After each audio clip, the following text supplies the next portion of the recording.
Present. Gavin Furlick and Councilmember Randy Kelly have excused absences. Thank you. Report on subcommittee and minutes, please. To the Subcommittee on Minutes. To the Common Council of the City of South Bend, the subcommittee has inspected the minutes of the June 12, 2017 meeting of the council and found them to be correct. Therefore, we recommend the same be approved. Move to accept the report from the subcommittee on minutes. Second. All in favor? Aye. All opposed? Thank you. At this time, we do not have any reports from city offices. Committee of the whole. I'm sorry. Special business. I skipped over. Special business. You first. Ms. Fowler, would you please read 1735? I'll take over. And I'll turn it over to Vice President Oliver Davis. Cool. 1735, a resolution of the Common Council of the City of South Bend, Indiana, celebrating the 50th anniversary of Leaper Park Arts Fair in the City of South Bend. Thank you, Ms. Fowler. Our presenter is President Tim Scott. Hello, Tim Scott, 711 Forest Avenue, South Bend, Indiana. I think we'll do this kind of back to back. So, Okay, cool. Resolution 464517. Resolution of the Common Council of the City of South Bend, Indiana, celebrating the 50th anniversary of the Leaper Park Art Fair in the City of South Bend. Whereas, in approximately 1900, Leaper Park, due to the efforts of many, begun by Alexis Coquillard, the founding father of the City of South Bend, Indiana, a beautiful tree-filled section of land located just south of the bend in South St. Joseph River, north of the city, and designated recreational purposes for the City of South Bend. And whereas, after extensive development in the site, including construction of a zoo, a lily pond in 1902, the relocation of the historic Pierre Navarre cabin in 1904, later moved once again within the park in 1960. In addition to the tennis courts in 1905, the formal flower gardens in 1922, the park, which came to span both sides of Michigan Street in South Bend, became a popular spot for folks to gather and enjoy various amenities. And whereas Leaper Park was designated in 1996 a local historic landmark by the Historic Preservation of South Bend, Indiana, in St. Joseph County, Indiana. And whereas 1967, Leaper Park became the home of the annual event sponsored by the St. Joe Valley Watercolor Society, designated at Leaper Park Art Fair. A much anticipated annual event that has grown in stature, a fact that caused it to be rated in 2015 as number 70 best arts show on the list of the top 200 best shows in the entire country by the Sunshine Artist magazine, in which draws some 120 fine artists each year from around the United States. And whereas, in addition, the St. Joe Watercolor Society, due to the participation in Leaper Park Art Fair, also annually awards scholarships and deserving to art students at Indiana University at South Bend to further the student education in the fine field of art. And whereas the guidance of the director, Judy Ladd, the Leaper Park Art Fair has survived many adverse events that have threatened the cancellation of the art fair several times throughout the 50-year span of its existence in Leaper Park, including severe weather conditions, road construction, and the economic recession that caused both buyers and artists to refrain from participation, along while maintaining the art fair's high standard of the show exclusively professionally and produced artwork. And whereas prizes are awarded for the best show in categories such as watercolor paintings, clay and sculpture work, photography, multimedia glass, jewelry, reflecting the diversity of the works displayed at Leaper Park, which caused it to become so popular annual attraction not only for South Bend residents, but art lovers everywhere, taking place in the scenic historic setting. Now therefore resolved that the Common Council of the City of South Bend, Indiana, as follows. Section 1, South Bend Common Council proudly recognizes Leaper Park Art Fair for its long-standing tradition in the community, enjoyable as much anticipated annual event for the many residents of the city and beyond, and for the passion and excellence exhibited by the St. Joe Watercolor Society and the artists who participate in the art fair each year, along with citizens who enjoy the benefit of having a prestigious art show in their local community. And in particular, the council is honored to publicly commend the Leaper Park Art Fair for its dedication and continued tradition in the exhibit of fine arts in many forms for the past 50 years in the city of South Bend for all citizens to enjoy. Section 2, the Common Council notes, because the Leaper Art Fair's dedication to excellence, countless numbers of individuals have enjoyed top quality artwork in many forms throughout our wonderful community. We hope this long-standing tradition continues for many years to come as it becomes a permanent and highly anticipated yearly event which many look forward to each June. This resolution shall be in full force and effect from and after the adoption by the Common Council and approval by the mayor. So I am absolutely proud that this is within the first district. I would like to do something a little unique. I think we should read the next resolution kind of as a combination of the two, and then have comments publicly on both. That's fine. Well, If you're fine with that, Vice yes, President? I'm at peace. And Judy Ladd, if you would please come up to the podium. We can, we're good. My thing is, can we just have our clerk to go ahead and read that one? And then we go ahead and vote on them separately afterwards? Okay, go ahead. 17-38, a resolution of the Common Council of the City of South Bend thanking and honoring Judy Ladd for diligently serving area residents for the past 25 years and wishing her continued success as she retires from service as Director of the Leaper Park Arts Fair. Okay, now we have our presenter, Miss Joan. Thank you. Whereas Judy Ladd is an accomplished artist who works in porcelain and clay and watercolor media, she has served as the director of the Leaper Park Art Fair for the past 25 years and is now retiring from her position as director of the annual event. Judy is a tireless advocate for the art fair, and her boundless energy has brought the continued success the art fair currently enjoys as a result of her selfless efforts. And whereas Judy graduated from Western Michigan University with a BA in art and received her MFA from the University of Notre Dame, she worked at the South Bend Art Center, teaching child and adult art classes, in addition to acting as the faculty representative to the board at the Art Center for several years. Judy's first teaching assignment was first grade at Darden Elementary, after which she graduated to LaSalle High School as an art instructor there. There, she worked as the academic decathlon coach, served as the chairman of the art department at the school, and worked on Scholastic Art Awards, where her students won the 3rd Congressional Art Competition, after which they traveled to Washington, D.C.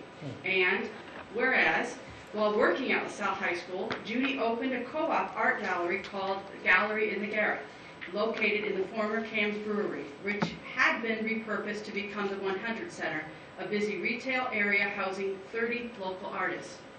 Gallery on the Garret was located in the 100 Center for 13 years until Judy relocated the business to the East Bank on the raceway of the St. Joe River in South Bend. Judy later transferred to Mishawaka High School to work as an assistant principal for 9 years, after which she retired to concentrate on the production of her own artwork. And whereas throughout the years, Judy has served in many capacities with Indiana Arts Organization, including being actively involved as a member of the St. Joe Valley Watercolor Society. During her involvement with the St. Joe Valley Watercolor Society, Judy Ladd met many wonderful artists. Gloria O'Brien was instrumental in persuading Judy to participate in the Leaper Park Art Fair with her silkscreen designs, and Judy felt honored to be included in the prestigious event. And whereas Judy eventually came to serve as the director of the Leaper Park Art Fair, thanks to her involvement in the St. Joe Valley Watercolor Society and with the assistance of its members, Judy has managed to maintain the Leaper Park Art Fair a viable event through numerous eras of adversity, including several national financial downturns for the past 25 years. She has received substantial support and assistance from Joan Tweewell and Howard Scott during her tenure as director, and the Leaper Park Art Fair recently celebrated its 50th anniversary this year on June 17th through 18th of 2017. Whereas Judy has dedicated her life to the furtherance of the arts throughout the Michiana area for more than 30 years, thanks in part to Judy's efforts, the Leaper Park Art Fair, a juried exhibition, continues to showcase many wonderful artists in various media and has been featured in the Sunshine Artist magazine as one of the top 200 art shows in the country. Judy teaches classes in Florida and still participates in many top-rated art shows. Her work is treasured in many collections throughout the United States. Now, therefore, be it resolved by the Common Council of the City of South Bend, Indiana, as follows. Section 1. On behalf of the citizens of South Bend, Indiana, South Bend Common Council proudly and publicly congratulates and thanks Judy Ladd, who has willingly and faithfully served as the director of the Leaper Park Art Fair for the past 25 years, and for her innumerable contributions to the arts in our community. Section 2. The Common Council proudly recognizes Judy Ladd as a valued member of our community and as someone who has selflessly given her time and her efforts to further the flourishment of the arts in the city of South Bend, Indiana, by working tirelessly as the director of the Leaper Park Art Fair. Section 3. The Common Council and the citizens of South Bend wish Judy Ladd continued success with the production of her artwork and laud her many other accomplishments as she enjoys her retirement from her service as the director of the Leaper Park Art Fair. Congratulations. And Section 4, this resolution shall be in full force and effect from and after its adoption by the Common Council and approved by the mayor. Wonderful.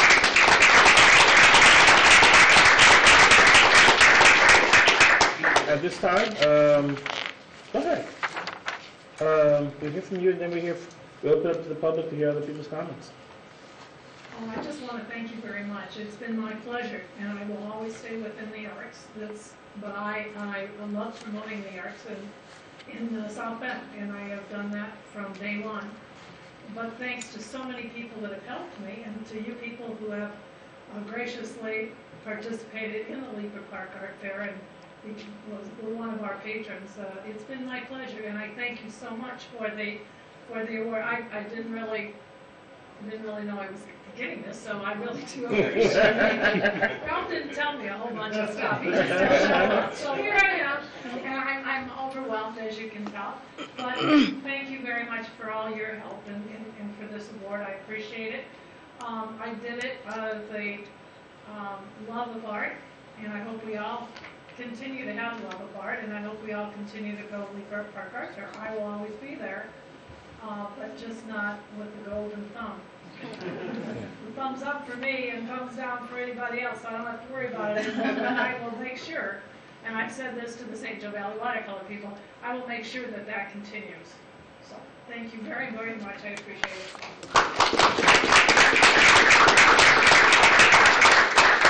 At this time, we will hear from those in the public first, and then we'll come back to the council for comments. Anyone would like to speak in favor of this resolution to share words? There we go. Thank you. Good evening, Aaron Terry, Executive Director of Venues, Parks and Arts, Who? 321 East Walzer Street. Venues, Parks and Arts, this hits two of the three categories pretty heavily. I got to speak out at Leaper Park to the artists just before the art fair began, and I said to them, the thing that we all know, Leaper Park is never more vibrant and alive than when the Leaper Park Art Fair is in full swing. So thanks to you for your leadership in making that a great place for our city and a great tradition. But also in terms of the arts, advancing the arts in our community has been such an important part of who we are as a society and how we outwardly show what we stand for. And under Judy's leadership and the tradition that exists in Leaper Park Art Fair, we're able to show that in really great ways. Finally, I'd like to publicly thank Judy and the Leaper Park Art Fair folks who donated a bench on behalf of the 50-year tradition that now proudly sits on the riverbank right at the Leaper Park. So I strongly support these resolutions. Wonderful. Anybody else from our city? Okay, at this time, seeing no one, we will then turn this, anybody in opposition, can move forward. All right. Okay, we'll start with our second district and we'll roll on down. Okay. And, Separately. pardon There me? are two resolutions. Okay, Oh, that's it. no, Vote on them separately. no, we're not gonna Yes. vote on it right now, we're just gonna give them some comments, and then we will vote on them. I do thank you for reminding me of that. So we want to hear comments, and then we'll come back and we'll vote on them separately, okay? And since you all two are down there, you can also share your comments from down there too. Okay, go. Great. Just very briefly, I want to share with you, Ms. Ladd, I'm just meeting you, but you're the person to thank, clearly. There was a time when, in 2011, my husband was confined to the hospital for over 2 months. And, you know, as anybody who's gone through any sort of illness like that, you can understand how incredibly hard that is to, you know, be a vibrant person in the community, being out and then being stuck in a hospital bed. It's really, we had an opportunity one day, and it happened to be that the Leaper Park Art Fair was there. So I stuck him in his wheelchair, and we escaped to the park. And I have to tell you that even today, I mean, I was so, because neither of us are really like big artsy people or whatever, but he certainly would have preferred to be at a car show. But the opportunity to get out, the fact that it was that close to the hospital was really a lifesaver for him. It changed him, it changed me, and we do our best to make it every single year after that. So I just want to have a personal thank you for how amazing an experience anyone can have, whether you are an art aficionado or if you're just a regular old person who can't draw a stick figure. It's certainly something that has been very important to my family, so I want to thank you. Wonderful. Dr. Ryan? Yeah, since we're addressing two resolutions, congratulations to everyone who's been involved in the Leaper Park Art Fair for the last 50 years. When my wife and I first got back to town, I think in 1978, that was one of the first downtown events we could really remember. That was one of the first downtown events that we could really remember that stuck in our mind. There have been a number of them, as you recall, if you lived here for a long enough time, but the Leaper Park Art Fair is one that has persevered and improved and always been something that we looked forward to. So to everyone who was involved in that from the beginning, thank you. And to Ms. Ladd, who's been a part of it for the last 25 years, certainly congratulations to you. I know there were storms. I know there were bad days. My wife and I usually make most of those. And the way you folks managed to pull it off takes a lot of effort and dedication. We thank you for that. My wife is also an art teacher by profession, and she has very much helped foster wherever possible with her students, a concern for, a love for, and appreciation of art. And this has been very helpful with regards to that. So thank you on behalf of anyone who's been involved. Citizens of South Bend could never repay all of those people who make the Leaper Park Art Fair the event that it's become. It so enriches everybody, and it's just something that I personally look forward to each summer, and probably never realized who was behind making all that happen. But I know that it takes a lot of dedication and a lot of people and someone to stir the pot and make it all happen, and thank you for that. I would like to personally thank you for your commitment to the arts, and especially Leaper Park itself. Our city is stronger because of individuals such as yourself who have given time, years, to ensure that those things that we come to love and enjoy is because of citizens such as yourselves and others who have been very supportive of the Leaper Park. So congratulations, but also congratulations on your retirement. I don't see you as a person who's really going to retire, but it sounds great. But congratulations, and job well done. Go ahead. So this is a 30-plus, we won't go how far back, but 30-plus year reunion. Judy was the art director for LaSalle High School, my high school, And a number of my peers went through your program, but what you may not know, that one of my favorite hallways at LaSalle High School during my tenure was the art department hallway. Fabulous artwork that she was instrumental behind. And as I've said, she inspired many artists of my generation and going forward, and certainly enriched my life and the life of other citizens in the city of South Bend. So we are indebted to you for your efforts. The word tireless was woven throughout this, but I'm also certain none of these were paid positions.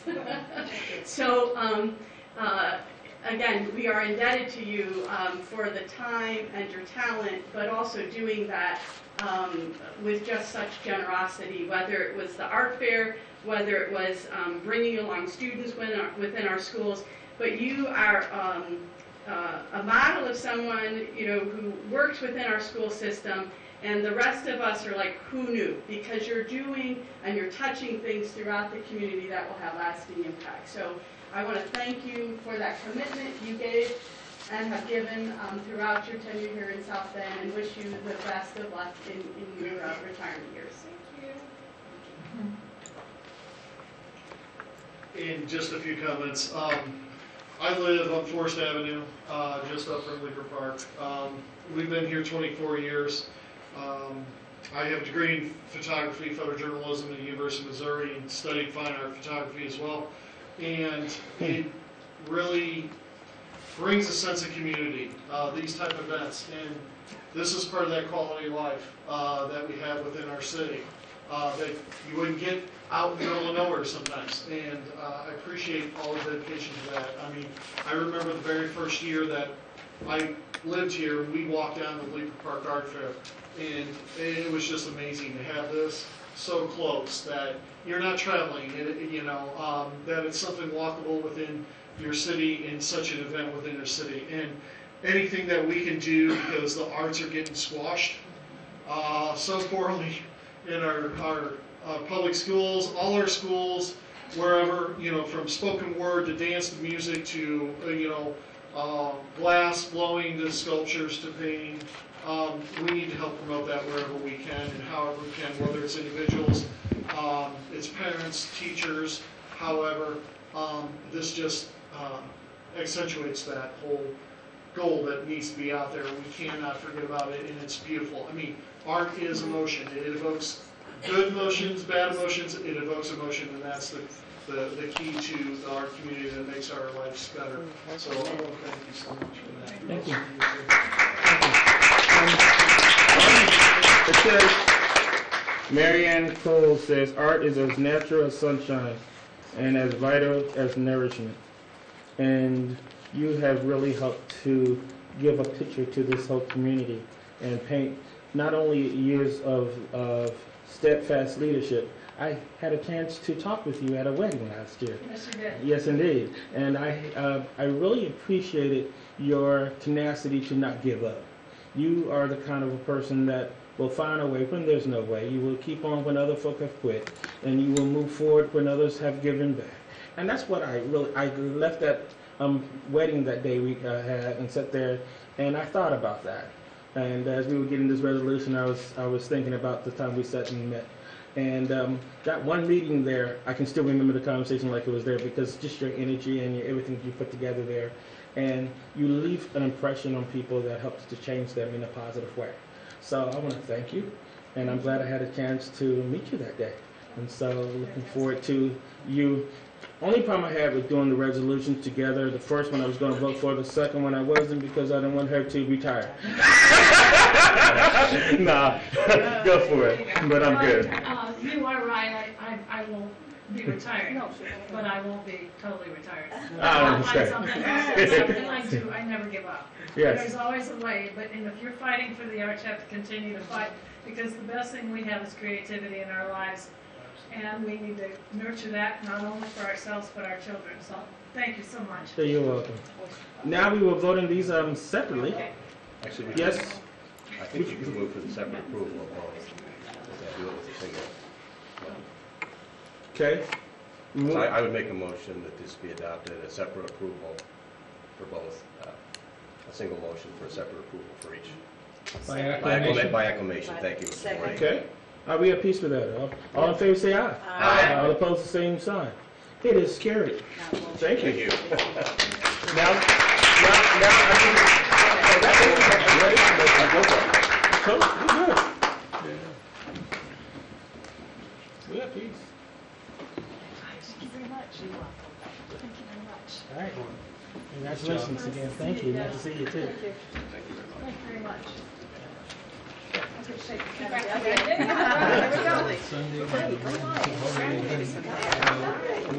Because, like I said, so this was. Want to take a picture with that? Thank you, Gene. All right, thanks.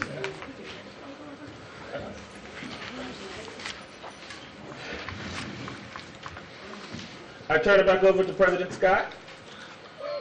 Thank you. You're welcome. Now, You can put it back reports right from up city there. offices. We do not have any reports from city offices. Angela Cowders is in the audience representing the mayor. Thank you very much. I'll entertain a motion for rise and join committee of the whole. Second? All in favor? Aye. All opposed? We don't necessarily Turn have it to, back to, we don't necessarily have to rise, we just move it over. yeah. Vice President Davis is running committee of the whole. That's good. The committee of the whole is now in session. The committee of the whole is the portion of the council meeting where the common council sits as a committee. The title of each proposed ordinance is read by city clerk, followed by a report from the committee chairperson of the standing committee, which is held in a public hearing on the bill. The chairperson announces the committee advisory's recommendation. We have heard the second readings on these this afternoon, and now we will proceed. Pardon me? Yes, in terms of bill number 2517. Chair, Yes, we have a, I'd like to make a motion to send 2517 to continue indefinitely. okay. Second. All in favor, say aye. Aye. All opposed? It will be continued indefinitely. As requested by the petitioner, that is correct. Councilwoman White. Now, committee will hear from bill number 2717. Ms. Fowler. Public hearing on an ordinance amending the zoning ordinance for property located at 3515 Western Avenue, Councilmanic District Number 2, in the city of South Bend, Indiana. Chair, second. All in favor to hear the substitute? Aye. All opposed? It is carried. We will have our committee this afternoon. The Zoning and Annexation Committee met this afternoon, and we bring this substitute bill to you with a favorable recommendation. And now we will hear from our report from Area Plan. Please state your name and address and proceed. David Stanton, Area Plan Commission, 11th floor of this building. The petitioner is requesting a zone change from GB, General Business District, to MU, Mixed Use District. On the site is a retail establishment. To the north is a single-family home zone SF2, single-family and two-family district. To the east is a retail store, zone GB, General Business District. To the south and to the west, across Western Avenue, and then next door to the building, the establishment is zone MU, Mixed Use District. The site includes an existing two-story retail retail building situated near the middle of the block. Only a portion of the building, approximately 4,500 square feet footprint, is proposed to be rezoned. The remainder of the building will continue to be zoned GB, General Business District. And the shared parking area is located to the east of the site. This is just the frontage of the building, looking straight on to the building, and then this is capturing a photo of the site looking east down Western Avenue.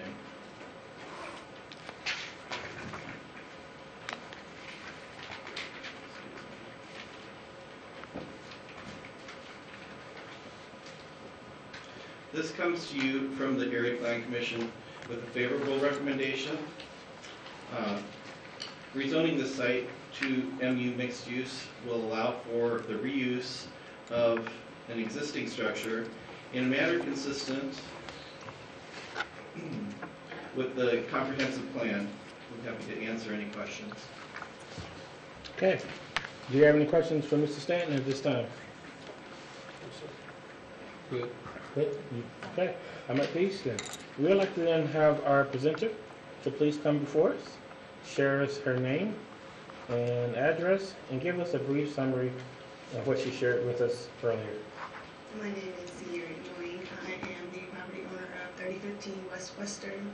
We are planning to open up a flea market called Limited Time Flea Market. It will have multiple items from electronics to kids' toys to home goods to drones, furniture, pretty much anything you can think of will be in the store. We purchase our items online from a site called Quantum Commodities. It's like a bidding war that they send us every day, different manifests. We order the trucks. They usually have them in within 2 days. We restock the store that way. As soon as zoning is approved and we get our everything straightened out with this, we'll try to shoot for opening for July 1st. Okay. Wonderful. Any questions from our presenter? Where are your loading docks, and where do you, where will you take in? There is, items? in the back, if you can see, there's a garage The door. gray? And the whole building is ours. So we own, it's a front door here in the front, and there's also another garage door that lifts in the back. We'll probably do it in the back, that way we're not blocking traffic or anything. Thank you. Other questions? Seeing none at this time, we appreciate you. And we now will begin ready to, you don't have to sign in here. That's not the area plan you do, put that in. You're good. We will then now open it up for those who like to speak in favor. Speak in favor of this resolution. Please come forward, state your name and address, and share your thoughts. Those who like to speak in favor. Seeing none at this time. Those who would like to speak in opposition. Seeing none at this time, we close the public portion and we come back to the council for comments, questions, or a motion. Chair, I make a motion to send this to the full council favorably. Second version.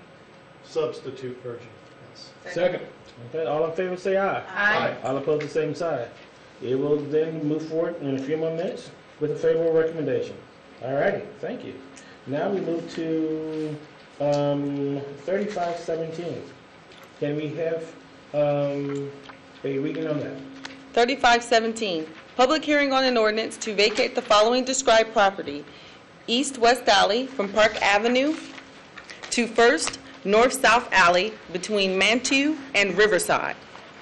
I appreciate that. Now we will then hear from Mr. John Gordy, who chairs that committee, for the recommendation from them this afternoon. The Public Works and Property Vacation Committee held a hearing on this.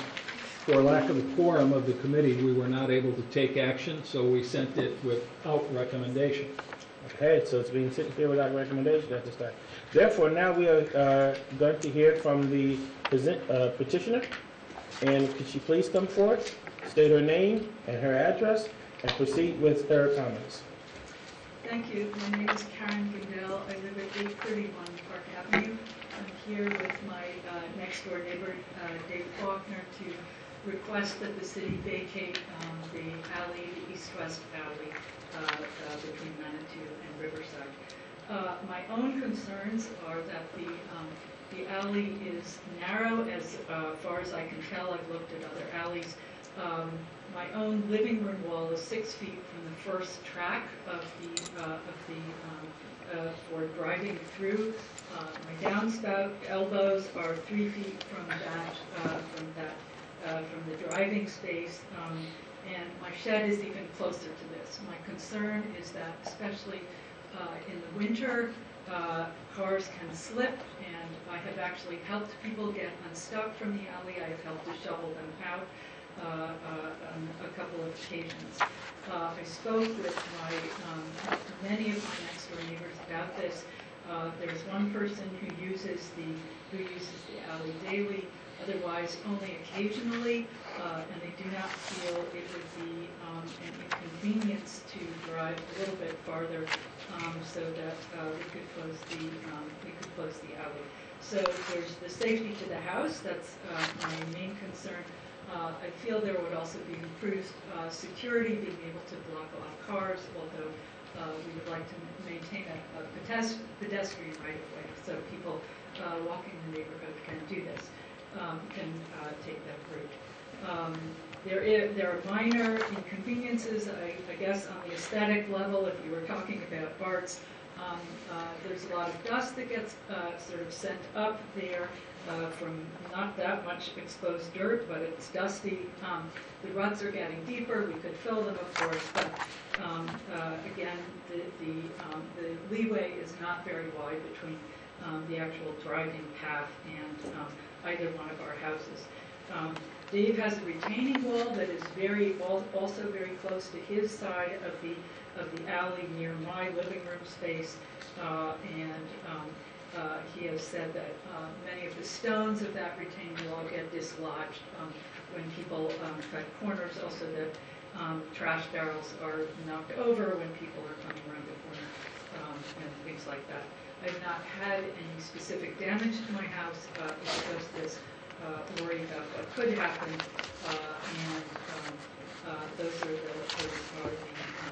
main issues. Our plans are, if this is approved, would be to landscape, and I've looked at many alleys around my neighborhood that have been closed. Some you can't even tell that there was an alley there because the two abutters have done really nice landscaping, and it seems quite possible that we could do that best. It seems to me as if very many of the east-west alleys are very tight to maneuver, that it would actually be safer for everybody to drive straight through the north-south one, and then we could clean up and improve those side alleys as it is.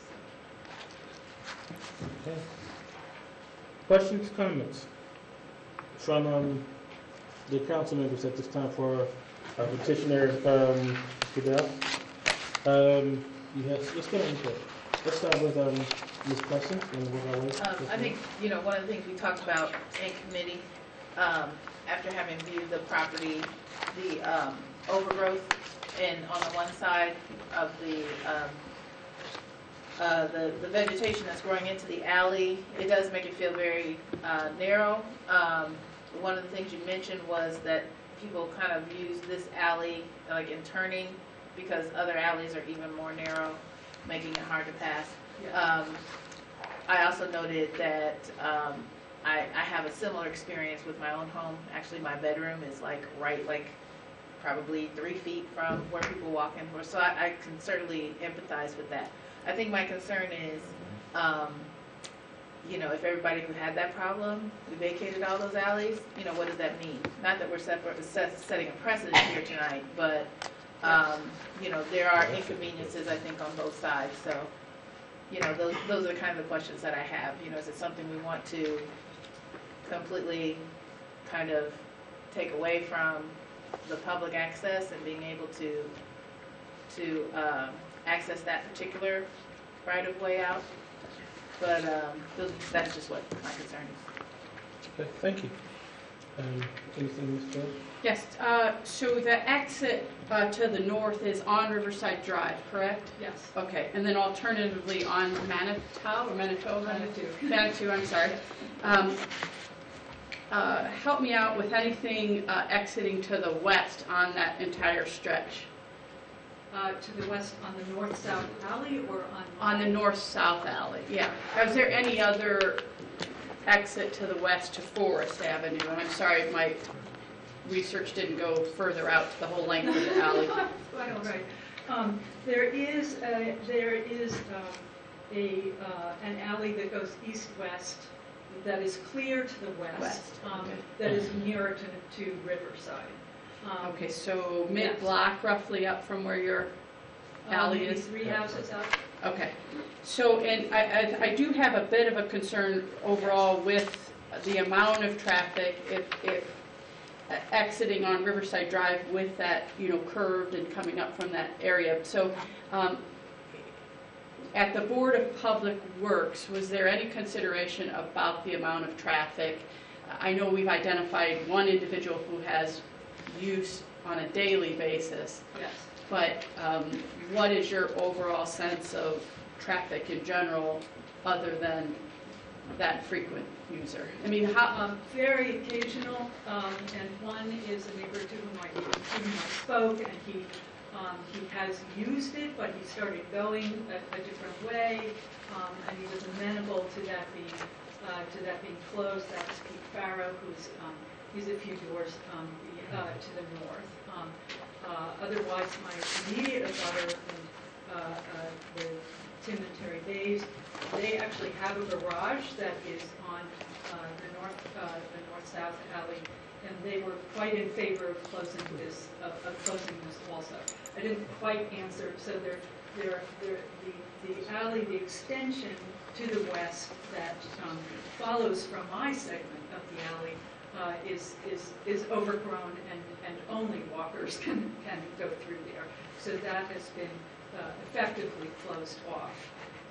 And so there's at least one other. It's paved, and it's reasonably wide, but again, you have to, and you wouldn't destroy anything, but you might cut a corner going around the other one to Forest Avenue. So, yeah. Thank you. Go back to Ronnie. I have no questions.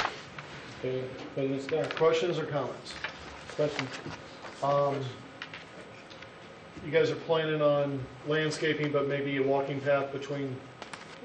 That was our idea, yes. Okay. That we would like, there are many walkers. Yep, there are, and I'm one of them. Also, is your trash pickup in the alley still, or is it out front? Mine's in the alley. Both of ours are in the alley. Okay, and they only use the long length of the alley. They don't Yes. use the side alleys at all, do No, they? no. The city never uses the side alleys. Okay. That's all I got for now. I have comments later on. Okay, thank you. Yes. Mr. Woody. The abutting property owner to the north has a garage that opens to what would be the vacated part of the alley. And, excuse me, I assume that you've met with that property owner and you've reached some accommodation how he would be able to maintain access? Yes, he's actually the other person petitioning with me. Originally, when I asked for filling out the forms, I said, do you mean precise abutters or people, including Dave, who would be abutting if you gave permission? And I was told to take his name off. So, but yes, he also would like to have the alley closed and would exit onto the long north-south alley and is not concerned about coming east or west on that. So Okay, typically when alleys are vacated, in this case, yes. standard 14-foot alley, 7 foot of that line goes to each property Yes. owner. Yes. You're aware of that? Yes. There's also a requirement, I'm told, to actually close off a vacated alley, to physically close it off somehow. Yes. So that will be a requirement. Yes. And just as, I know this is question and not comment period, but I'll make the comment that I've always admired the Park Avenue Neighborhood Association, if that's the official name of it, for their solidarity and their cohesiveness and their hard work to keep that all together. It would seem to be appropriate to ask the association to encourage homeowners who live on alleys to try to cut back the overgrowth that, may spill into the public right of way, because part of a lot of us went over there earlier today, Yes. and part of the visual that forces people to take, a little path a little bit to the south is the fact that 2-3 feet of overgrowth comes from the north side, and if all the property owners were responsible enough to take care of the overgrowth that may be coming from their property, I think it would be better all the way around for everybody there. Yes. So, I agree, and that's. Am I allowed to answer? Yeah, go ahead. It's a different type of question, but we accept it. Go ahead. No, I agree, and part of the plan is, in fact, to keep that more trim and to take care of those things. I think part of the, I don't know if this is an excuse or not, but when you have a sense that there will actually be beauty that follows, you have more of an investment, in keeping that. And it's hard to keep the north-south alley. It's hard to, make sure that trash is picked up and things like that. And I think it would be great if we spruced it all up. So thank you. Thank you. Ms. White. I have a question myself then. You share about the different neighbors. Did they have, maybe I missed it, did they submit letters to share their intent of support regarding this endeavor? Because you shared that, this neighbor said okay and this neighbor said okay. Just for the fact that if this was passed tonight and then neighbors come back to us and say, I didn't say that, or that was misinterpreted, or whatever like that, how do we guard ourselves against that tonight? I was not made aware that I should get any formal statement from anybody. I have never gone through this process before. All I was asked for was the petition, was the names of the abutters, and I got that, so I didn't think there were other statements that were... It just helps clarify for me personally, when I know that there's another person that lives nearby that also uses it, and so when you have different neighbor situations that happen like that, it helps to, oftentimes they come in the form of support, okay? They come in the form of yay for, yay nay, and so but when it comes down to a couple of neighbors basically going back and forth, where this seems to have gone this afternoon, it is just helpful for me to get some wider input regarding the neighborhood. That's where I am. I agree absolutely, and of course there's, I have no documentation for that. The people to whom I spoke were largely people who were in the radius map, and so the letters went out asking for this and announcing this meeting, and so they might have had they wanted to. So I understand. I know how that goes. Yeah. Okay. Are we good up here, ready to go public? Okay, we're going to hear from the public first, and then we can come back and have you get to have a 5-minute rebuttal from the questions that are happening. Okay? I wanted it earlier, now I've got it. Yeah, you got it tonight. All right? Appreciate it. Okay, we'd like to speak, those who like to speak in favor of this resolution, this is an ordinance, it's a bill, whatever. Would like to speak in favor, please come forth, share your name and address, and share your thoughts. Hello, my name's David Faulkner. I live at 835 Park Avenue, the northern half of the alley there that you're talking about. I'm in favor of this, and as you were saying, there is growth on the west, going towards the west side of the alley, because of the fact that there's incidences where trash cans get knocked over, people turn the corner too tightly, so I'm trying to widen it a little bit to keep my trash from spilling over all the time, picking it up. If you look toward the east side of that portion of the alley, you'll notice that it's all cut and trimmed, and you can see everything. So as far as visual aspect of the house goes, you've got a great view of the house. And it is a very nice old house that we're trying to take care of and restore.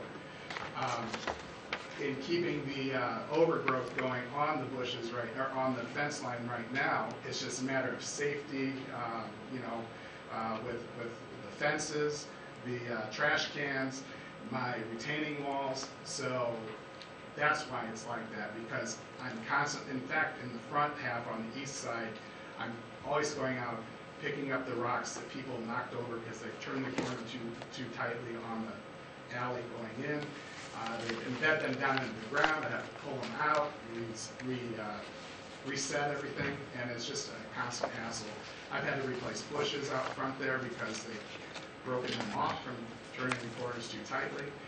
Again, when we moved into that house 14 years ago, it didn't look like it does now, and I have done a lot of work, spent a lot of money on that house, and the side porch that's abuts right up to the alley, it's constantly getting dirty and dusty. Prior owners, I don't think ever used it because it was all overgrown. The floor was sunk in. We built it all back up. My family calls it my summer apartment. I live out there every day. So having people come down that alley stirring up the dust, and some people zoom down there too. I've got children, although they're older now. When they were younger, we were always afraid for them, telling them when they would take the trash out, be very careful, watch the people coming down the alley. They zoom down the alley. It's a safety measure as well. So Karen and I really want to do a good job in cleaning that up. I would have loved to have had it done already because my house is going to be on the garden on July 12th. Yes. So we need to do something to get this taken care of so that it can get cleaned up. And if we can block that off, the sooner we block that off, the sooner we can make that look beautiful back there too. So. Okay. Thank you. Anybody else would like to come and speak in favor of this bill? Please come forward. Seeing none, at this time we'd like to invite those who would like to speak in opposition of this bill to please come forth, show your name, your address, and share your thoughts. Marty Wolfson, 809 Park Avenue.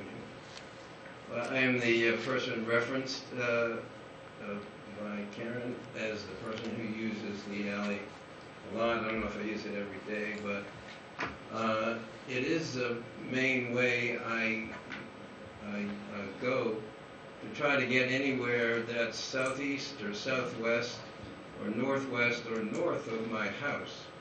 I live at the southern end of the Park Avenue Forest Alley, and the most convenient way for me would be to exit the alley in Manitou.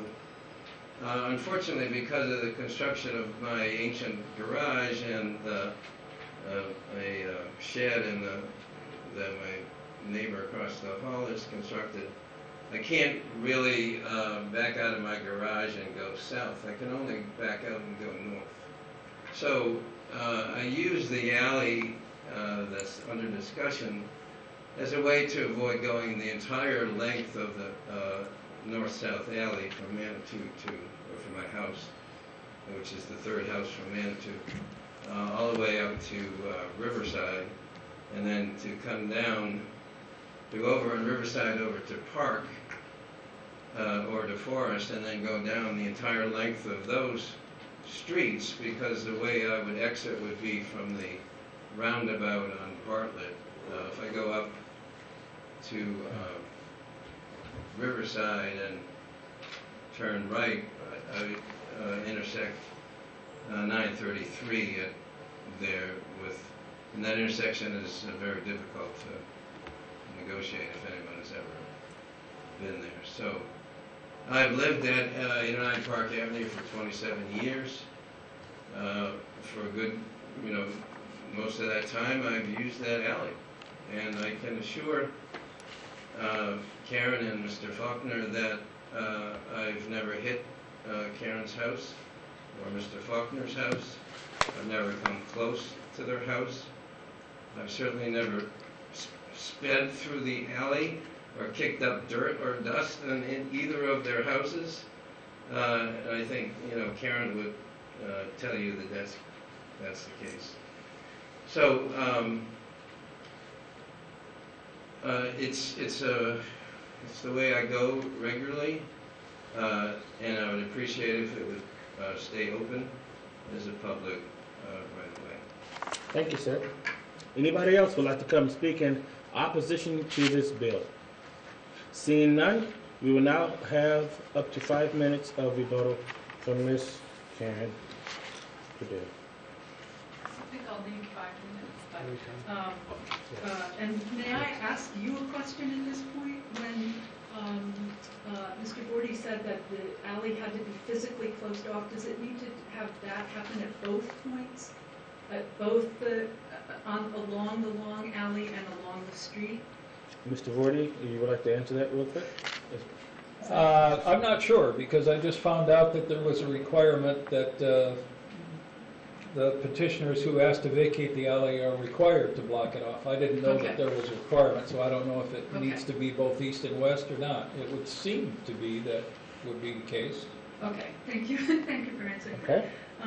I think to rebut, Marty and I had a long discussion yesterday about this. It was friendly. We were both stating our own views of this. It remains my own feeling about this, that it's an inconvenience for him to drive farther to Riverside, to be able to go east or west there. It's a little bit, there are more inconveniences for having through traffic between our two houses. The other thing, as I said, I shoveled somebody out of that alley. It was not Marty. I told him I was not worried about him in particular, but odd things happen, and sometimes they happen overnight, and there have been on the straightaway, people have run into trees and houses, and I would just like not to worry about somebody else coming through that alley. So a total, non-neighborhood person came through the alley with a big car the other day. I can't control it because I'm not there all the time, and even if I were, I couldn't control it. So that would be helpful to me. So. Okay, thank you. Back to the council now. Before we started that way, we'll start to my left if you have any comments or concerns. Mr. Ward. Mr. Scott. Yes, I do. The main thing here is you got the two neighbors abut to the alley, both in agreement of what they would like to see done with this. On Forest Avenue, there were 5 east-west alleys, or north-south alleys, I'm sorry, on Forest Avenue, and all of them have been shut down. John, I don't know where the beginning and end on the alley needs to be shut down. I know one person, Suzanne and Tom Bullock, they made a driveway, very nice brick driveway, the part near their house, and then shut down the rest. And it was the same concern. Living there 23 years, worried about that, people coming back and forth on there. Marty, I understand what you're saying. The thing about it is, what we're talking about, an inconvenience of really seconds from going from where that alley is all the way to Riverside. And I think when it comes down to it, safety and pedestrian should outweigh the automobile. We do that a lot in the Midwest. We're all in cars, we're all driving, and we're all thinking, gosh, it's an inconvenience for me to go around here. And if you go all the way to Riverside, back around down the other one, you're talking minutes, not even probably 2 minutes when it comes down to the timing. So with that, I'm in favor of Karen and Dave on this proposal. Okay. Well, just the clarification on the requirement for to the extent I recall it, what you need to do. Part of the reason I believe this was done, and it was probably 8 or 10 years ago, is that you will actually receive a deed to that 7 feet of property, as will, and the city wants people to know that that is no longer an alley. I'm not sure it's dictated exactly how you have to accomplish that, but the other resident will receive it. So it's no longer a city alley, and they want to be clear to everybody that this is not, that it's private property now. And one of the ways to do that was to make sure that it was blocked and no longer accessible. Yes. You asked a question about whether both sides. I don't have the answer to that. We have to research it. But I think it just has to be secured so it's no longer accessible. Yes. Beyond that, I'm not 100% certain, but the ordinance should tell us a little bit more. Okay, great. Thank you. Oh, I'm sorry. You're hard to hear, Dave. I'm sorry. Did you hear what it had? I heard what you Okay, said. right. Yes, thank you. Thank you. Okay. Councilwoman Brody. So, in terms of inconvenience, obviously if we're shutting off one of the possible routes in and out of this neighborhood, to the properties that are on this alleyway, doesn't that also then put an additional burden of activity, if you would, on the people on the other ends, particularly on the north, emptying out onto Riverside. Certainly there are houses adjacent to that as well, and then down on the south end. So I guess I'm sympathetic to your worry and your preference, but I'm also, really want to keep this as convenient as possible, for the length of the neighborhood. So in committee, I'd asked the question about how many other garages are actively used along that whole stretch of road, and keeping in mind that that's the current situation, but that might change over time. So the number of structures that go out. So that's a bit of my concern is the burden, if you would, on other people at either end of this alleyway if we close this off. And I guess there's a little bit of a broader issue too, in that this is the second alley vacation that we've considered, and within, I think, a month, maybe a month and a half. Yes. And I guess who wouldn't want their alley vacated if they're abutting properties and they're not using it? You know what I'm saying? For traffic, egress and ingress. So I guess I'm wondering broader about policy and just additional petitioners coming forward. So I guess the standards to me should not be that the two adjacent property owners are in agreement on this, but it should be, should it work for the larger block? So that's what I'll be considering for my vote. Thank you. Miss, your part's already finished. You can have a seat right now this time, if you can. Thanks. I was going to try to answer a question. It's okay. Okay. Thank you. Okay. I appreciate it. We go to Miss Regina Williams-Preston. Thank you. I kind of made my comment during the question portion. I thought it was comment question. So, I still have the concern about, I know, and even that the next alley up, I think it might have been a few houses up. If this is closed, that would give, I think, people thought of maybe using that instead, which I think the petitioner and the person who spoke against in committee, I think they both even indicated that that was an even more narrow path, but it's open in a way, as I looked at it, that someone might actually be driving over people's lawns. So again, it's kind of what Mrs. Broden, by closing this, what other problems might we actually create that we have not necessarily considered and maybe don't, we can imagine many different things. So I think that that's part of my concern, and that's what I'll be using to consider in my vote tonight. Okay, thank you. Before I share, President Scott? Yes, I forgot one other comment.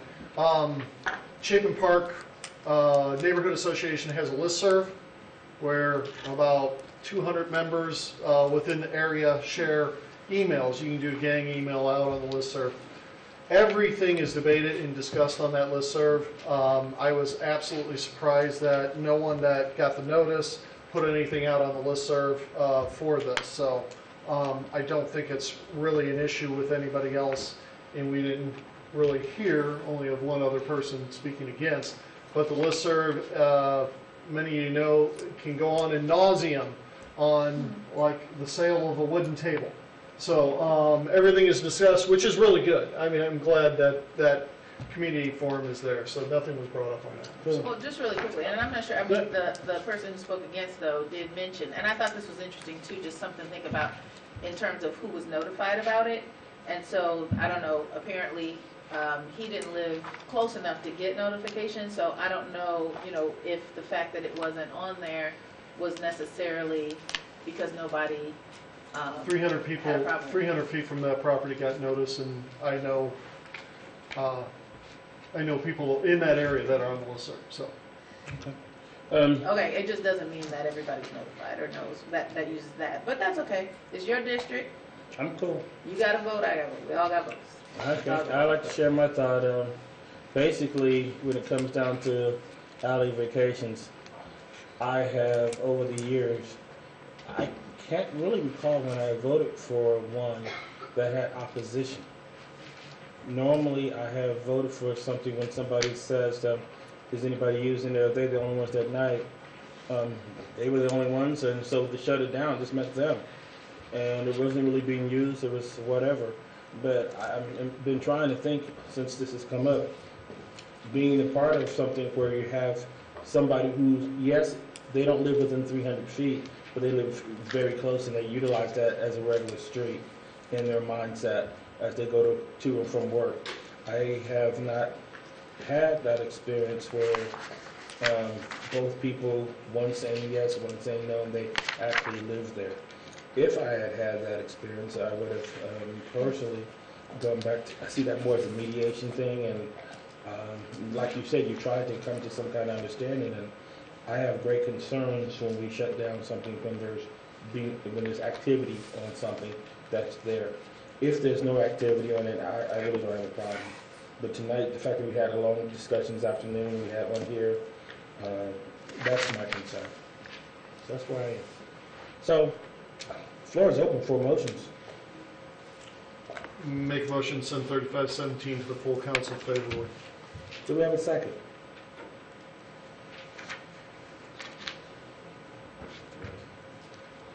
Seeing that we don't have a second, it seems to die from lack of second.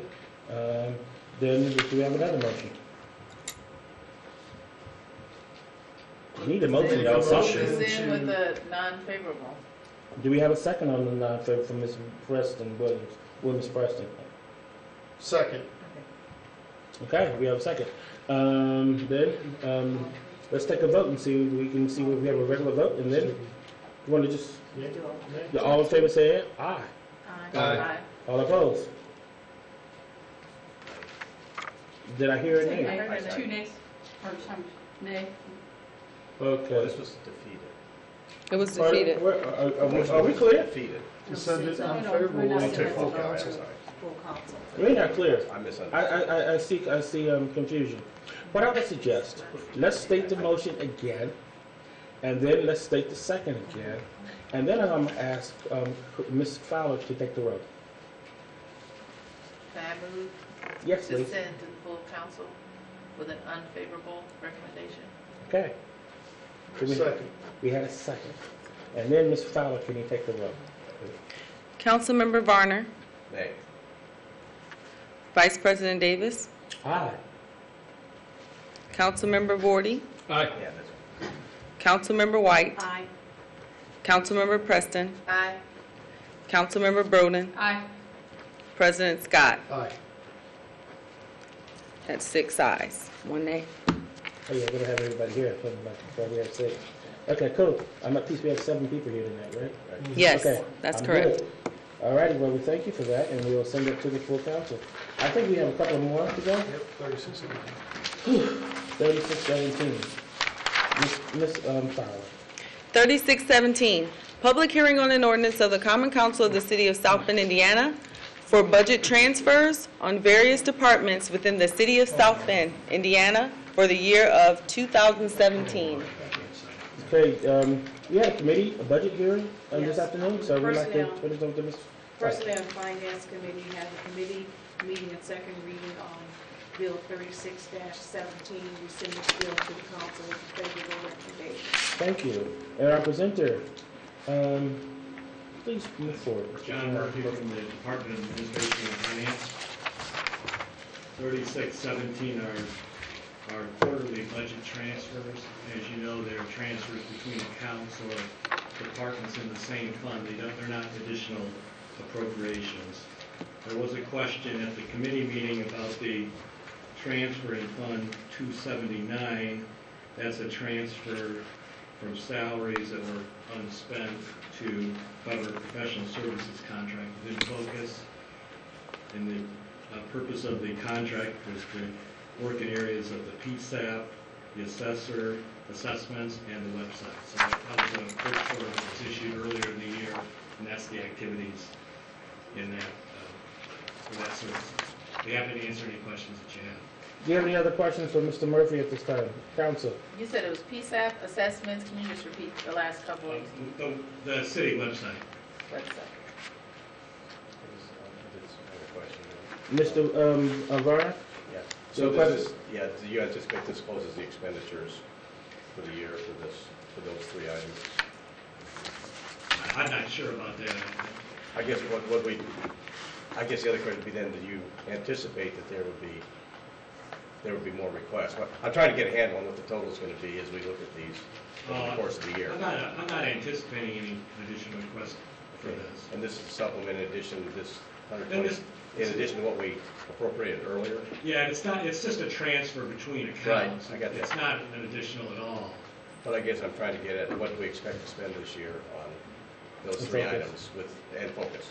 I think we'll be able to cover within the existing budget. And that total would be, do you recall what we appropriate? I don't, that's my question, originally. It's more a line item. It's a couple $100,000 in for professional services, not just for this particular vendor, but for all type of things like that. If you had a chat, could you, it doesn't have to be tonight, could you get us the end focus total? We can, yeah, we year? can Okay. get that to you. All right. Any other questions?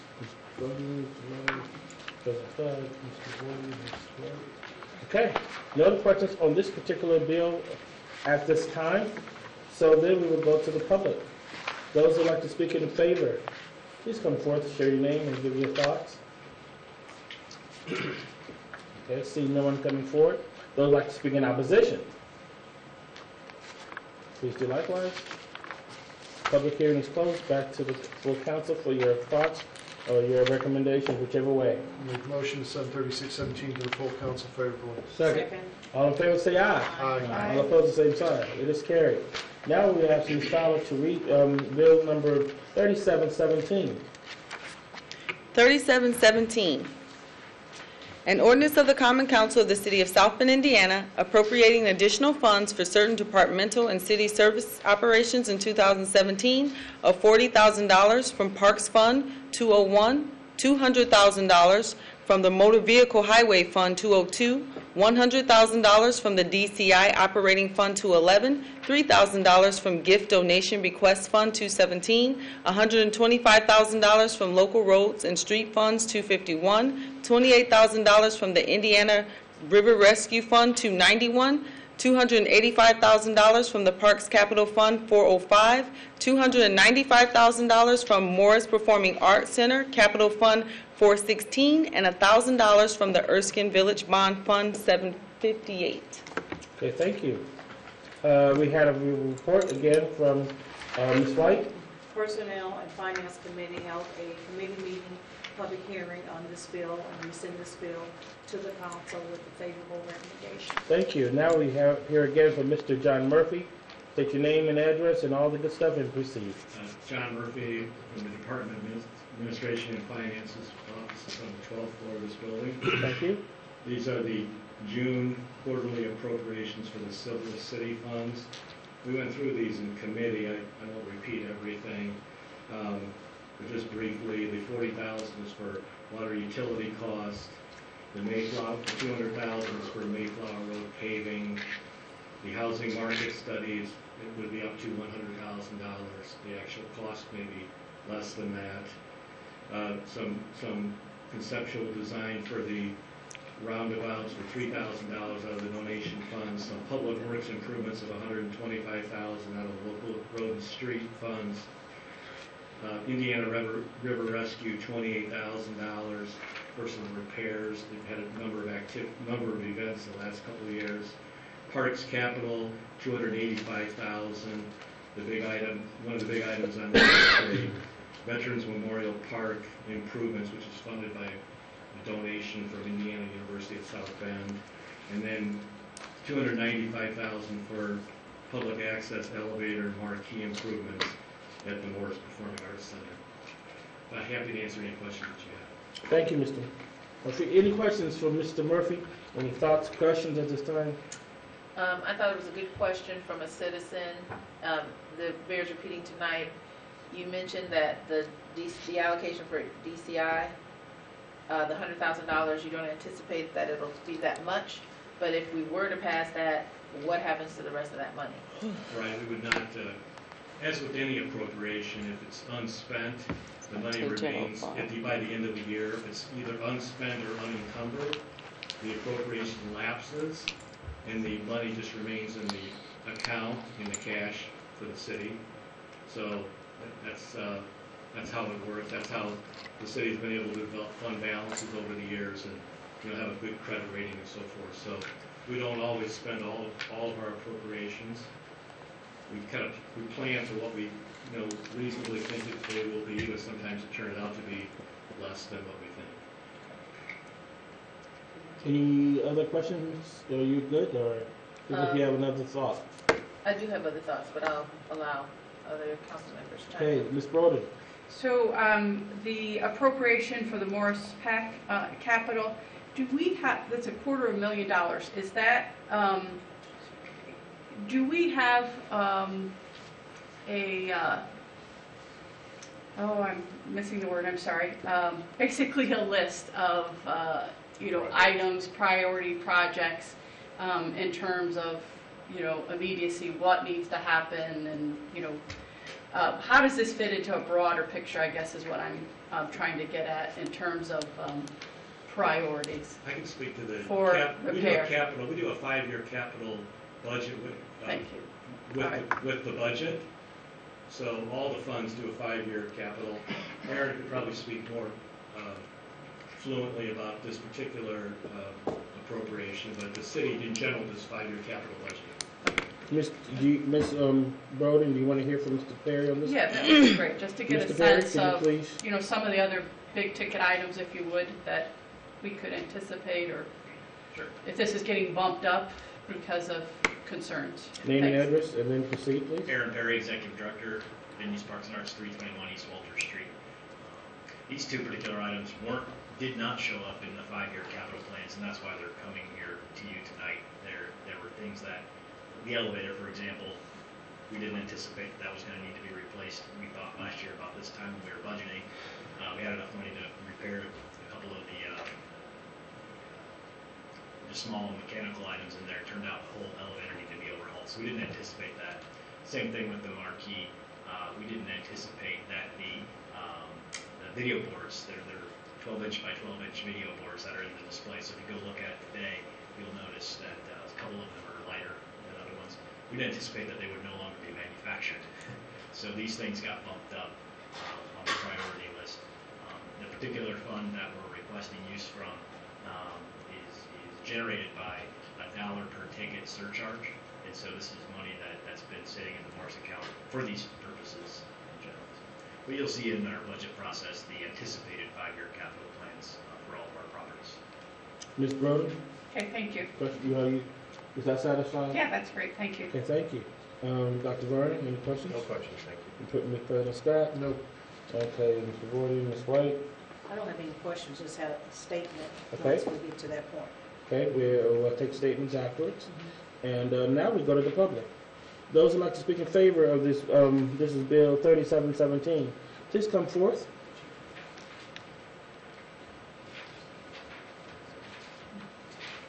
Just state your name and address and share your thoughts in favor.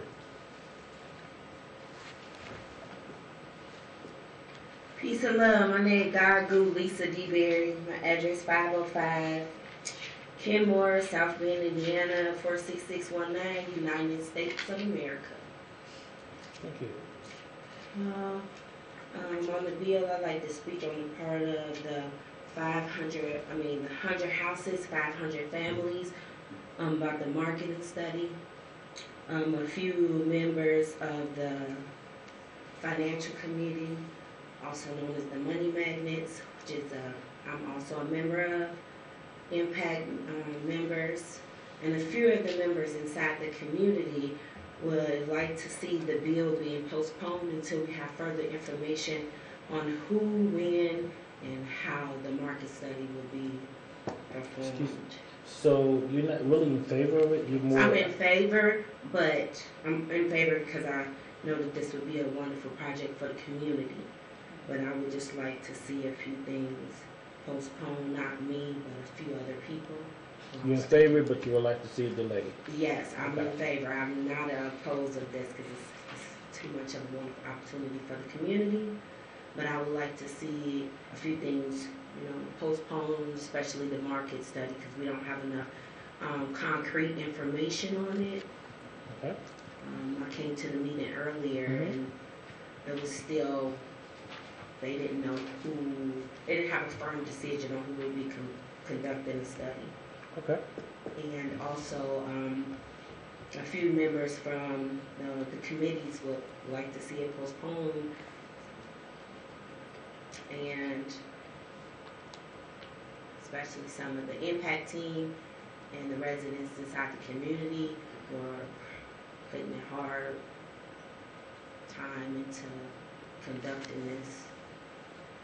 We'd like to know where some of the financial compensation will be coming from. Okay. All right, well, thank you. We'll be answering those questions right now. We're just looking to get some comments, and then we'll come back to hearing some statements afterwards. I might have to come back up here too. I understand. We have peace. All right. Anybody else who would like to speak? And we are in favor.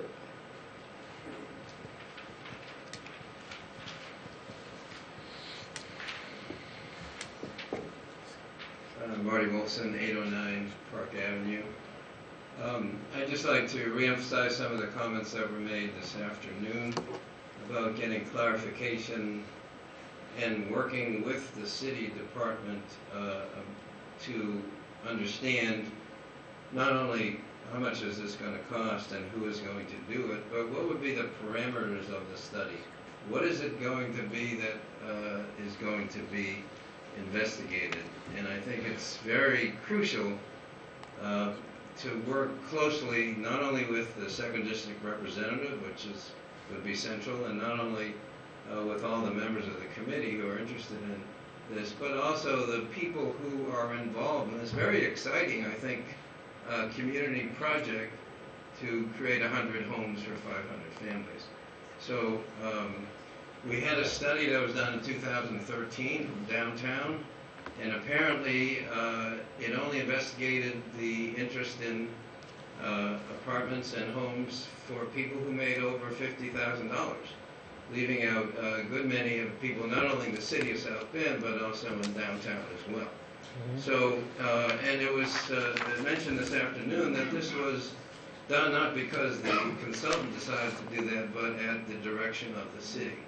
So I think it's crucial that those issues of how this is going to be conducted and whose interests are going to be considered are clarified in consultation with the people who are actually involved in the project. Thank you. Anybody else would like to speak in favor, whether different type of commentary or whatever you would like to share in favor? Cool. Hi, Ann Manning, 724 West Washington. I've been working on the 100 Houses, 500 Families initiative, and I don't have any big issues about the market study, but we do have a lot of citizen involvement, and we've got about 40 volunteers working on this. So it's not your usual thing where the city kind of does it and everybody says okay. So if we can postpone it, it'll give us a little time to work it through all of our committees. And we'd also like to come and talk to the council members that are interested, so we can share our map and the impact districts in our process. But we're very grateful for the city's support. I appreciate it. Either way is okay with me, but we do have a lot of volunteers. I understand. Thank you so kindly. Again, anybody else would like to come speak in favor? Seeing none, those who like to speak in opposition? Anyone like to speak in opposition? Opposition is closed. We now then, I started on my left last time, we'll go back to my right. Started with Ms. Preston, comments, and we'll run on down to Ms. White. I think most specifically, I know that this bill is really about a lot of different allocations, And given that this particular one out of Department of Community Investment is particularly related to a project that was really originated within the community, I think it's very important that every step of the way that we are working with the community in making decisions. We have asked to get a copy of whatever scope was drawn up to when they went to talk to consultants. We have not seen that yet. So I think that it is important. I appreciate the community coming out to speak. And I will be making a motion to actually pull from this bill that particular allocation, and look forward to possibly considering that in the next 2 weeks to a month, whenever we can have it on another reading. To give us some time to work with the city, to talk more, to understand more about the project itself and where the community wants to go with this project. Okay. Thank you. Ms. Bird. So this is, so if there's, this is one item, I think Councilmember Preston has identified. How would that impact, John, the balance of the request? In terms, you know, if we were to single that out, is that a 2-week process or is it a 4-week? Well, I think there are different options, but I think what Councilmember Preston was talking about is the remaining part of the bill would be passed tonight, and that this part would be considered in 2 weeks. So it can be considered in 2 weeks. We don't have to wait 4. I'm not sure about, well, I guess I'm not sure about that. But I think the balance of the bill could be passed tonight. Okay, I would like some clarification on that because I don't want to hold up, We'd you know, any of these other needed items. You'd have to amend it on the floor. You have to amend it. You'd have to amend it on the floor, take that part out. Right. And move But forward. I guess I would like some clarification on what what that process would be going forward. We're looking at something 2 weeks later, or do we have to restart this individual item within Just go on the next separate agenda. resolution? It would just go on the next council meeting. It's already in this proposed ordinance. You can go ahead 2 weeks to that one item you're taking out. Come back in 2 weeks. They just come back with that one. Let's just go on the next one. Any other questions, Ms. Burke? It won't? No. For that one item. It For the would, one because item, it would be not by in 4 itself. weeks. It would be by itself. So it would have to be advertised and have a first reading, and you're talking 4 weeks out. That's true. By We'll still itself. come back for first reading in 2 weeks then. Yeah, we'll come back in 2 weeks for first reading. And a 4-week wait, how would that impact the balance of these other items? The other ones keep on going. We could adopt those now. Okay, It's just line item removal. all right. Dr. Varner? No, if there's this many questions, I think it's appropriate for the city to take the time and get the additional information out there. I would note that maybe someone caught this. Our email had a list from about a year ago of the proposed districts. It came, I forget where it came from. But I think you probably would want to know specifically what those districts are, and that's, I think that's quite a legitimate question, and planning can still go on while we're waiting for that, so I don't think it stops anything, it just gives more clarity. Okay. All right. President Scott? Yeah, allocations are just that. This would be the line item allocation. It doesn't mean the work would immediately start tomorrow. If you guys want to pull it out, fine. I don't think you have to. I think you can earmark it just like Aaron Perry's marquee.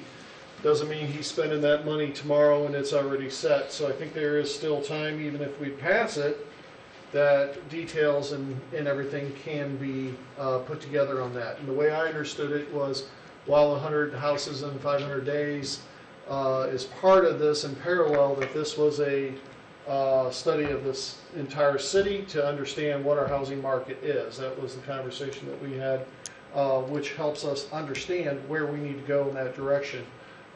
So I don't see a problem with having the allocation in, and it does not mean that it needs to be spent right now. And I think the administration has a clear-cut indication that there is concern in laying out the details to that allocation. So allocations are just that. It's moving the money to the proper location, so when it's time and it's needed to be spent, it can be spent. So, Mr. Warden. I would be supportive of Councilmember Preston's motion. Okay. And Ms. White. Anytime that we have the opportunity to clarify, to engage, and to really receive additional information, even though this is just appropriation, based on the number of questions, citizens requesting to be part of the discussion, making sure that once we get to the point in which a consultant or professional firm has been selected, that we can at least give those individuals some parameters that is part of a community discussion. And again, I have no difficulties of pulling this out, and so that I would encourage all council members and to make sure that your concerns, because it's just not only for the second district, it has a more citywide type of impact. And I think it's just our job or our expectation as council members to ensure that we do ask those questions, that we do make sure that we are responding appropriately, and that we have the information that we can make the best decision. So I do support pulling out the $100,000, and I think that we have an obligation to make sure that we sit down with administration, that we have all the questions, as many as possible, and those parameters. And so when it comes time to take action, we will have a different level of discussion. I think pulling this out helps us to have a laser focus on what we are talking about. And it gives us not only the focus and the input, but it also increases the seriousness of the role of the council when it comes down to working with the administration with the budget. We do have a very key role in that, and that does not step in on anybody's feet. It is a part of us helping each other tie our shoes correctly and moving forward, not stepping on feet. So, Ms. Virginia Williams Preston, you've requested for a motion. I move to strike the line item for the allocation of $100,000 for the market study. Second. All in favor? Are we all clear? Everybody clear? All minds clear? Good. All in favor say aye. Aye. All opposed say nay. All right, it is stricken, whatever. I know, my dad's English professor, I can hear him fussing at me now, Lord have mercy. It is moving. Let's go there. You understand where we are? I see eyes. Are you moving to send it favorably? Now we move to the next As one. amended. Okay? As amended. Yeah. So.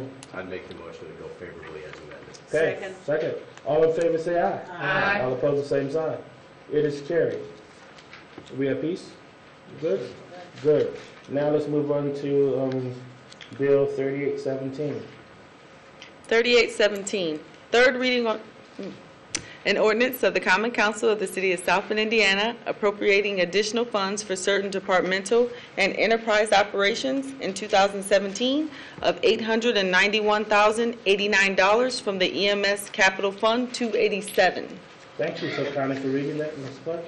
And now we will have a report again from Ms. White to give us what was the recommendation of her committee today. The Personnel and Finance Committee held a committee meeting, public hearing on Bill 38-17. We sent this bill to the council with a favorable recommendation. Thank you, Ms. White. Now we will have our presenter again for the last part of it, Mr. John Murphy. Please state your name and address. John Murphy from the Department of Administration and Finances, 1112th floor. This is the Enterprise Fund appropriations for June. They're both related to the EMS Capital Fund. The second one involves a program from the state of Indiana whereby the city pays the state $471,089, and in return they send us back $1,411,932. It's kind of Medicaid, kind of a... I understand. It sounds too good to be true, but it is for us last year. We have it in writing from the state, and so that's a good deal for us. I've heard of this back in, I used to work for a medical care facility, and we did this back in the 90s, but I didn't realize that it was still permitted. And so that's a great deal for us to provide revenue. And one of the items that it will be used for is the construction of and design of Fire Station number 9.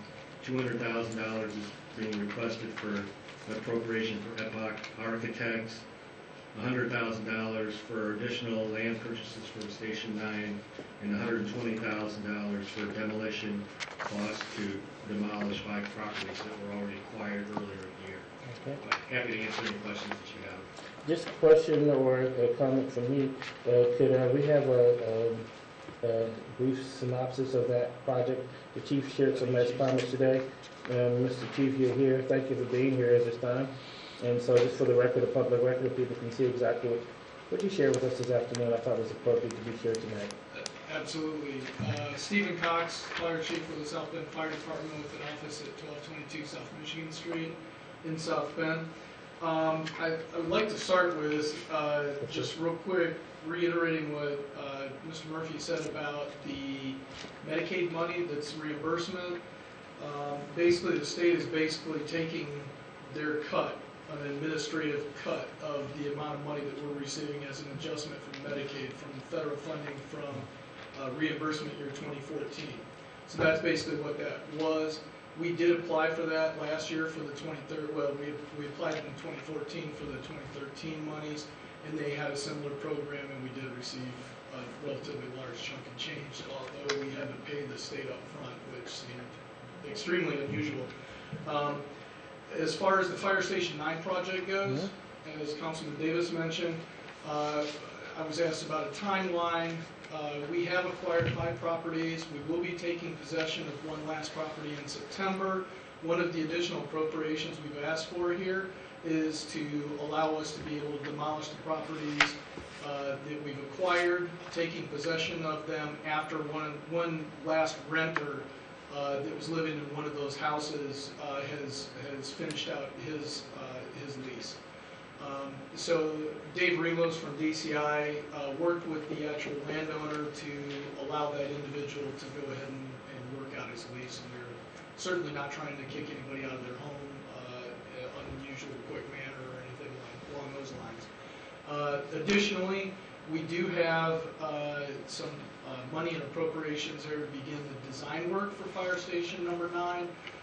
So that hopefully once the appropriation is made, we will get an architect under contract and begin that design phase, which we anticipate will take about 6 months in order for us to be able to put it out to bid for construction sometime in the winter to start construction next spring, hopefully. Okay. I'm happy to answer any questions. Creativity is one quick thing on that, please. Yes, what our aim is to be able to design a station that actually fits in the neighborhood over on Michiana Avenue there. Not necessarily just cookie cuttering a fire station into sticking it into a space that either the look of the station doesn't fit, and the size of the station doesn't fit. We want to make that be a part of the neighborhood over there for an extended period of time, as we've mentioned in numerous public meetings. So. Okay. Any questions for the chief or for Mr. John Murphy at this time? Anyone on my right? Anyone on my left? Have you begun to consider what will become of old Station 9? Yes. Well, actually, what we had anticipated was allowing the folks, probably with DCI, to perhaps sell that. It is a historic landmark building. And so there are limitations on what a new property owner would be able to do with the building itself, especially on the exterior. And that was obviously one of our issues with that building. However, we also recognize that has been a landmark building in River Park since 1926. And so we're hoping that somebody over there, we're pretty certain that there will be a market for that building to be able to be used once we vacate it. So the hope, and in some discussions with the folks from the River Park Business Association, is they have the same feeling as well, that there will be some interest in Thank you. Any other questions on my right or on my left? Seeing none, we will now open it up for public discussion. Those who would like to speak in favor of this bill, please come forth, share your thoughts. Anyone who would like to speak in opposition, do likewise, please. The public hearing is now closed. We come back to the council for comments or recommendations. Whatever one you want to do. Make a motion to send 3817 to full council favorable. Second. All in favor, say aye. Aye. All opposed, the same sign. It is carried. I'd like to make a motion to close the committee of the whole. So moved. Second. All in favor, say aye. Aye. Opposed? It is now closed. Thank you. Say rise. Full council is now back in session. Ms. Fowler, would you please give third reading to Bill 2717?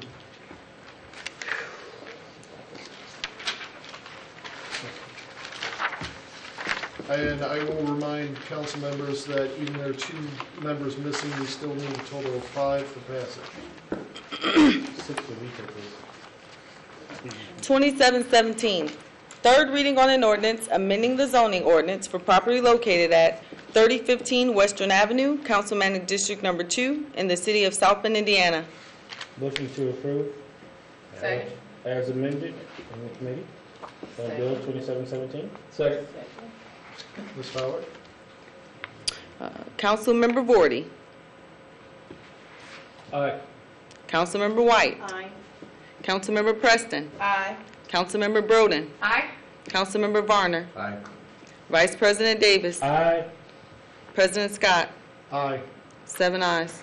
3517, please. Third reading on an ordinance to vacate the following described property, east-west alley from Park Avenue to First North-South Alley between Manitou and Riverside. Motion to defeat. Second. Ms. Fowler? Councilmember White. Aye. Councilmember Preston. I'm sorry. I did a motion to defeat. The request to, Motion to defeat. right. Aye. Councilmember Broden. Aye. Councilmember Varner. Aye. Vice President Davis. Aye. Councilmember Vorty. Aye. President Scott. Nay. 6 ayes, 1 nay. Thank you. 3617, please. 3617, third reading on an ordinance of the Common Council of the City of South Bend, Indiana for budget transfers for various departments within the City of South Bend, Indiana for the year of 2017. Moses for patches. Of Second. Bill 3617. Second. Ms. Fowler?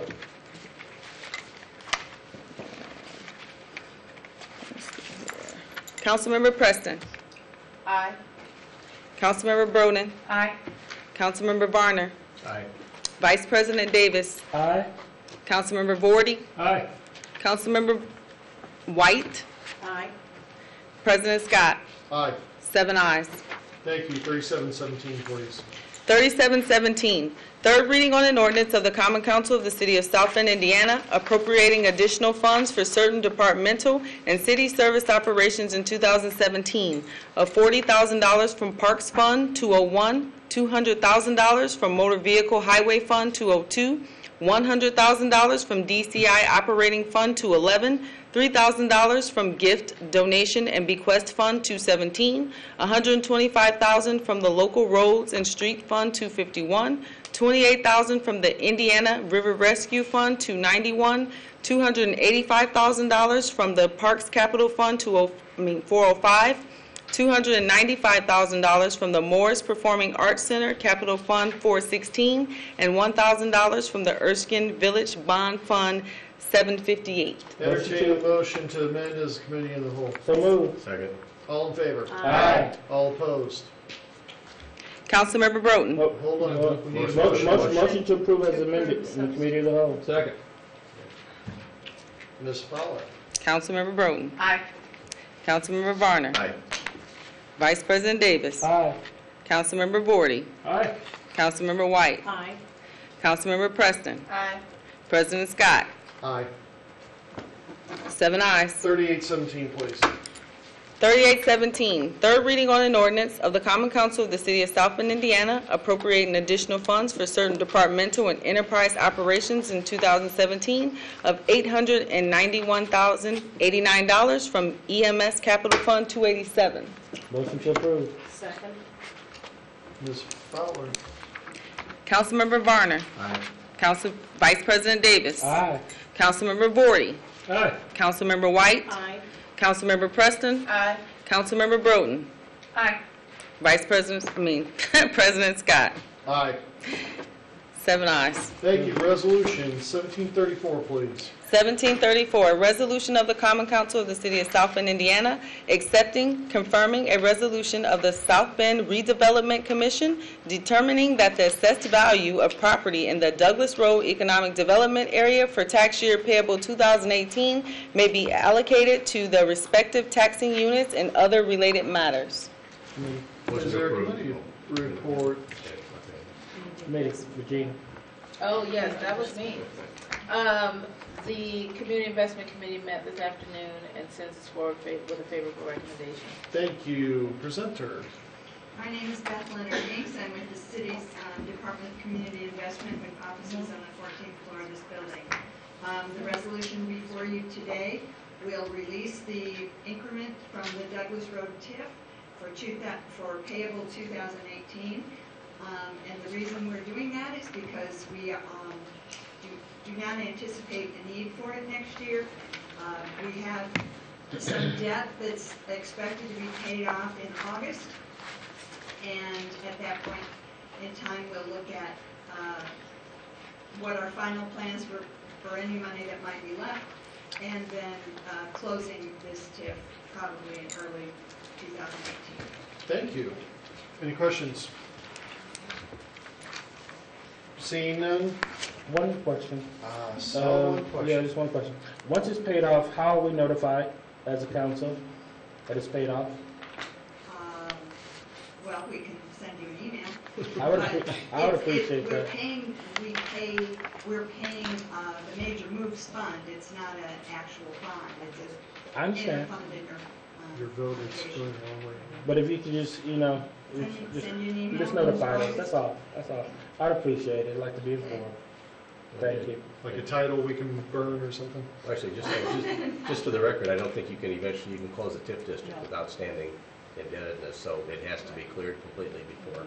Yeah. So this would be just part of the process in anticipation. Thank you. Anything else from council? Seeing none.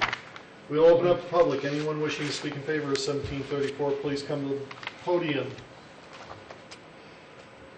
Seeing none. Anyone wishing to speak against 1734, please come to the podium. Again, seeing none. Turn it back to council. Move for the adoption of 1734. Second. Ms. Fowler. Vice President Davis. Aye. Councilmember Vorty. Aye. Councilmember White. Aye. Councilmember Preston. Aye. Councilmember Broden. Aye. Councilmember Varner. Aye. President Scott. Aye. 7 ayes. Thank you. 1736, please. 1736, a resolution of the Common Council of the City of South Bend, Indiana, appropriating and authorizing certain actions and proceedings with respect to certain proposed economic development revenue bonds and related matters. Thank you. Is there a committee report? Yes, the Personnel and Finance Committee held a committee meeting and public hearing on this resolution, and we sent it to the full council with a favorable recommendation. Thank you. Presenter, name and address, please. Thank you, Mr. Chairman, Mr. President, members of the council. I'm Tyler Kloshnik with the law firm of Vice Miller, Indianapolis, Indiana, 1 American Square. We're acting as bond counsel, if you'd like me to do a brief introduction here. To Sure. the resolution? Okay. Yeah, we're acting as bond counsel with respect to this project. We came before the Economic Development Commission June 5th, at which time the Economic Development Commission passed a similar resolution to what's before you this evening. As discussed for a committee earlier today, where the developer, project owner made a presentation with specificity as to the project. The resolution before you contemplates not to exceed $14 million of bonds to be used for rehabilitation of the Miami 151 apartment units located on 3534 High Street. The resolution is a procedural step in order to, when we come back, hopefully for final approval of the issuance of the bonds as well as documents that evidence the transaction. This resolution, if adopted, would permit the borrower to, under the federal tax code, reimburse itself with bond proceeds 60 days prior to today's date for expenditures that have already been incurred. There's, in this instance, conduit financing, so there's no effect on the constitutional debt limit of the city, or it's not payable from taxes, solely from revenues of the project. Planning Commission letter was sent as contemplated under statute, and no comments came back from the Planning Commission in terms of the zoning appropriateness in the master plan. This is 100% Section 8 affordable property. It will remain that way after rehabilitation. The bonds are anticipated as a short-term collateralized structure, so they'll be only outstanding for 18 to 24 months and totally secured by U.S. Treasuries and cash. Oh, go ahead. There's 66 planned new construction jobs to go along with the rehabilitation period. Okay, thank you. Sorry to cut you off short. Any from council? They have any questions at this time? So the key thing that our vote tonight is more of a support letter to you, indicating to those who are making the final decision that the city is in support of this effort. Yeah, the key thing tonight would be with adoption, the ability to go back and reimburse with bond proceeds later in the process when we come back for final approval of the actual bond issuance. So tonight doesn't obligate, there's not an approval issuance plan or anything like that. It's simply a step to show in the federal tax code that there was an official intent that there could be bonds and expenditures that would be reimbursed from those bonds. When will that process take place, do you know? Closing, the developer would like to close on the transaction for the end of the year, so the timeline probably around November we'd be back for final approval. Okay. Thank you. Any other questions? Could you address, please, and I know you did earlier, but just once again address the issue of during the renovation, where the current residents will go Sure. and how you're going to manage that? Sure. Yeah. Earlier tonight in committee, the question was asked during renovation rehabilitation, where would tenants be located? The primary preference is to have them stay at the campus of the current facility in available units while that work is taking place, and just with the natural rent roll and roll off of tenants, there's vacancies created that they believe that they'll be able to utilize during that rehabilitation period. Question with that. Since you had 100% occupancy, and that was the answer today, I thought about that. I didn't want to hold it up. But since you had 100%, wouldn't that take some time to have enough spots available for people who would actually be able to stay for 2 weeks? Yeah. I mean, if you were at 80%, it makes sense to me. You already have 20% ready to roll. But at 100%, given the population, are you concerned with not having enough to be available for the tenants? And then if that is the case for a large part of the section, in order to be able to expedite your time and not be, held back, given all the other kind of variables out there, then what's your plan? Well, I can't speak for the developer because we don't represent them, but we're back. We'll be finance guy. Okay, yeah, sorry. we're bond counsel to the city. I'm sorry. That's okay. I mean, I know that's their preference, and just given the natural course of how tenants roll off, I think that they'll have vacancies, but certainly alternative arrangements could be made for a short stay elsewhere for a 2-week period. Okay. I mean, given it's not as easy for certain members to be able to find housing, that's one of the things I'm just saying. So, okay. Anything else? Nope, thank you. We'll open up to the public. Anyone wishing to speak in favor, please come to the podium. Seeing none, anyone wishing to speak against, please come to the podium. Seeing none, turn back to council.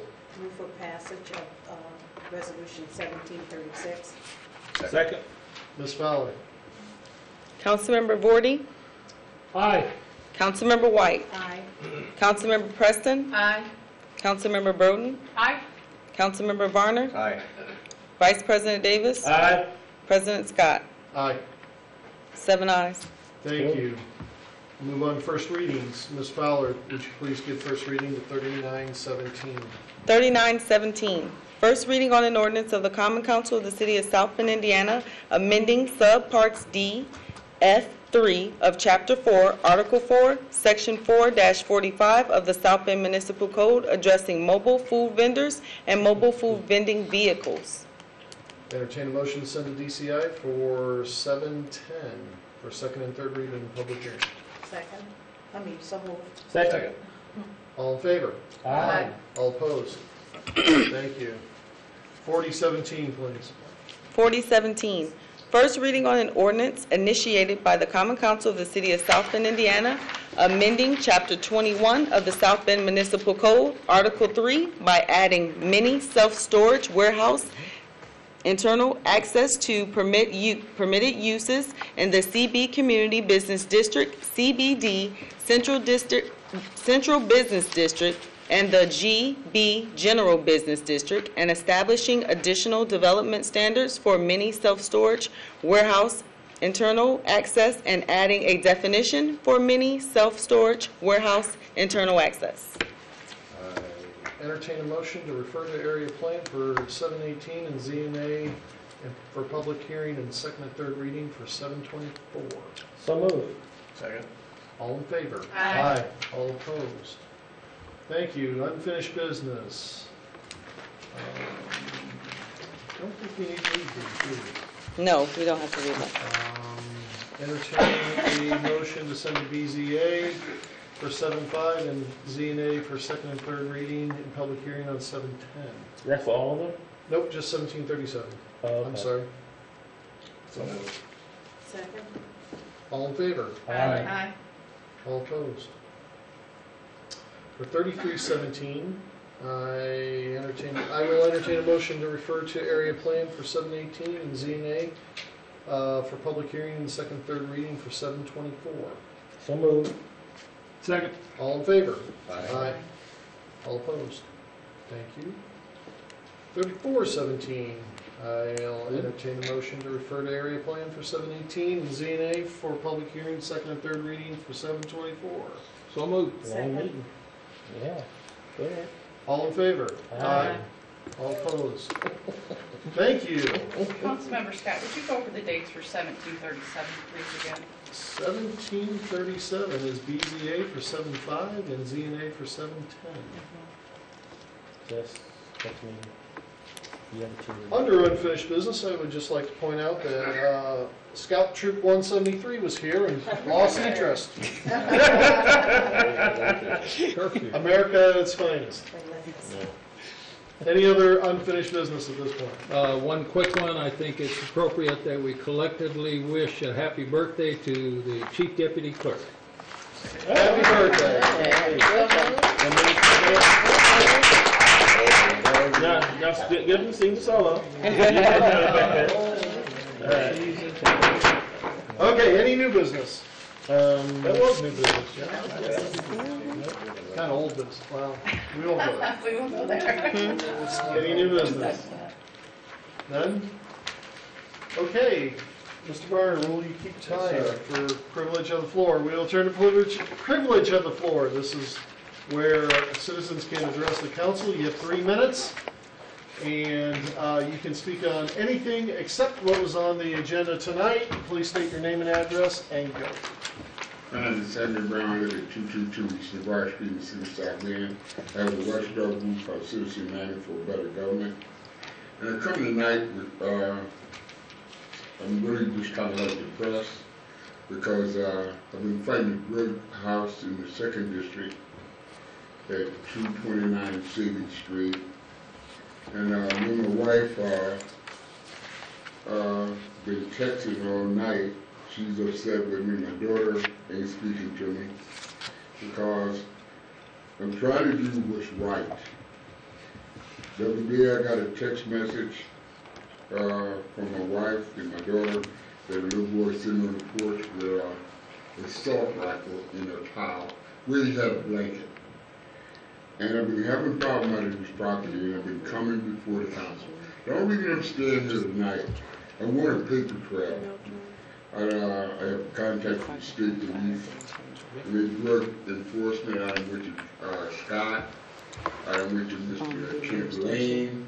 He got paperwork on this. I'm going to go to Ken Carter. I'm going to contact the mayor out of Fair City, Mr. Buttigieg. I got 3 beautiful grandkids. I think you met my family in the resolution. You shouldn't have to live like this. And it seems like this is going nowhere. The more I come and try to present myself in a reasonable manner. But I know one day, because I grew up in the streets in South Bend. Nobody can tell me about these streets. I know about it. One day I'm going to get a call, and hopefully that my grandkids, my daughter, my wife is not killed, injured, or hurt. Because if they do, I know I'm going to die that day. It's not going to keep going. I'm preaching, I'm begging, pleading about this drug house. And everybody's looking at me like it's a joke. But it's not going to be a joke. I'm pleading with you. Whoever you got to contact, you got to do something. I went to Tamika Lottie's daddy. I grew up with her father in the street, hanging out on the street. And he told me there was nothing we could do.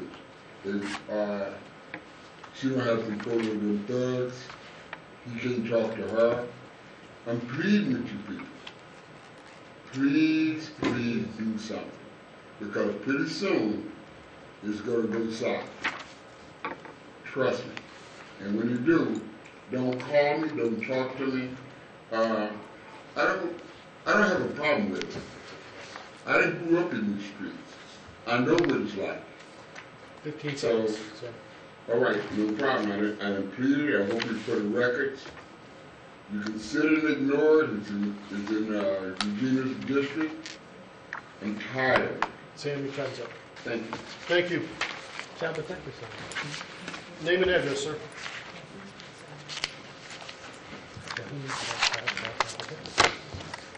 And everybody's waiting. See that? That's what's over the splash pad pile on me. Name and address, sir. Oh, absolutely. For the record. For the record, I brought good shot. #1 distance runner ever to come out of South Bend. And address. 837 South, 24th Street, South Bend, Indiana, 46615 is my address. Cool. You remember, River Park, you born got and raised. 3 minutes. Splash pad. Overlooking the parking lot. Kangaroo, or that's the giraffe, 30 foot. This was saved people from a terrible storm. We had 2 weeks with nothing going on at the park because of the down lines. This is a rendition of the 6 animals that we're trying to get for the welcome sign. That's a miniature. That's only 12 foot. We're talking about 50 foot like Michiana has next to Merrifield by the river.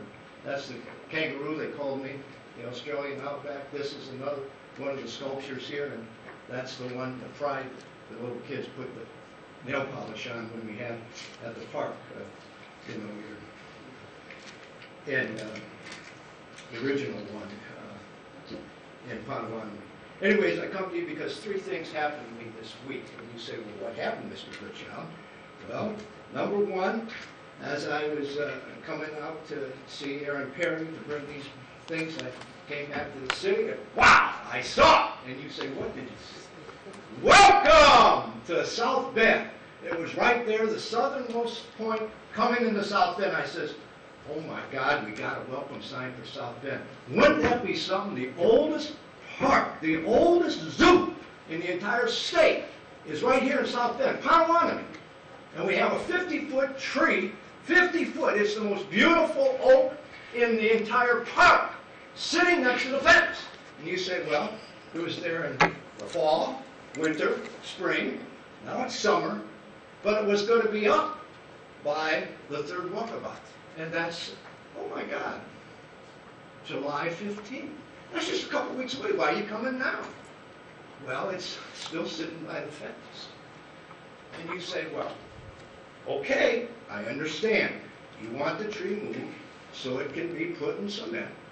And then it can be carved.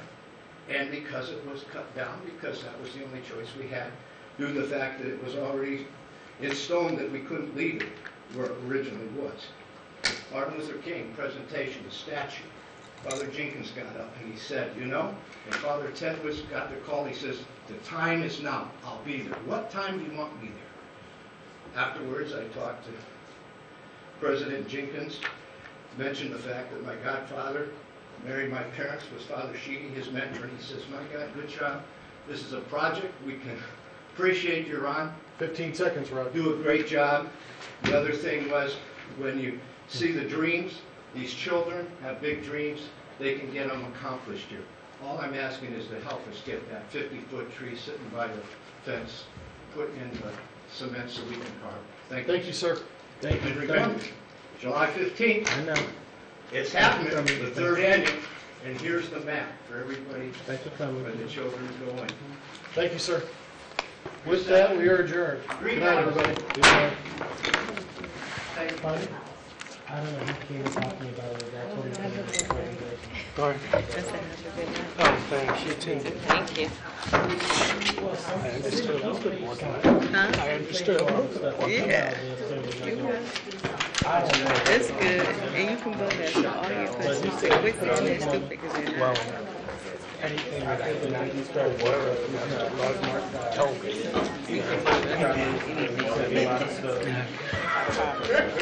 Good night.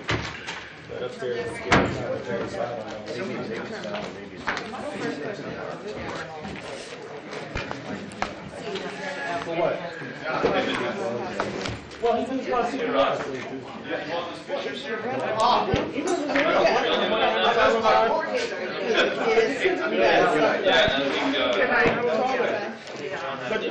hey, come and sit down. Come on up. I know, come on, go on. Yes, sir. Yeah, I mean, why can't you? Do you know the number to CPS? Child Protective Services? Yeah, I do.